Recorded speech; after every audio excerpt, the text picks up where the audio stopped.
Assalomu alaykum hammaga qadrli do'stlar. Do'stlar, sizlarni yana bir bor ko'rganimdan juda ham xursandman.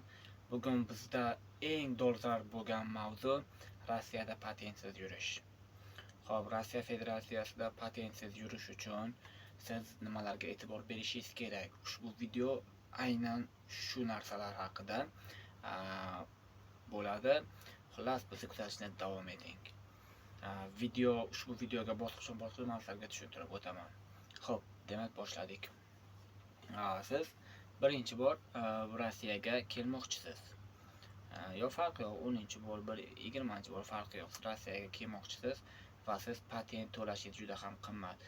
Barchaga ma'lumki, patent 2025-yilda 8900 so'm, u degani 9000 rubl, 9000 rublingiz $100 oshadi. Bitta oddiy olganda O'zbekistonda ba'zan bitta odam oyiga $100 topolmaydi. Xo'p, siz unda patentga to'lashingiz masalan sizga yoqmaydi. Siz nima qilishingiz kerak? Deylik, siz o'qimagansiz. Siz Rossiyada talaba bo'lishingiz mumkin. Siz student bilet olasiz qo'lingizda, sizda patentni keragi yo'q. Deylik, birorta firma bilan borib gaplashasiz.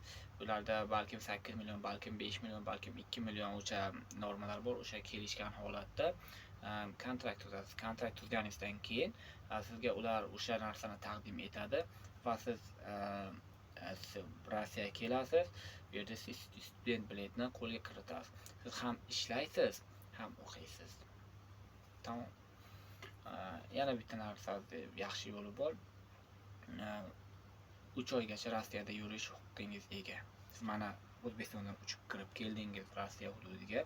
3 oygacha siz Rossiyaga qolib, xohlasangiz ishlaysiz, xohlaganingizcha yurishingiz mumkin. Agarda videomiz sizga yoqqan bo'lsa, bir dona like va kommentariyada fikrlaringiz, obuna bo'lishni unutmang. Let's go!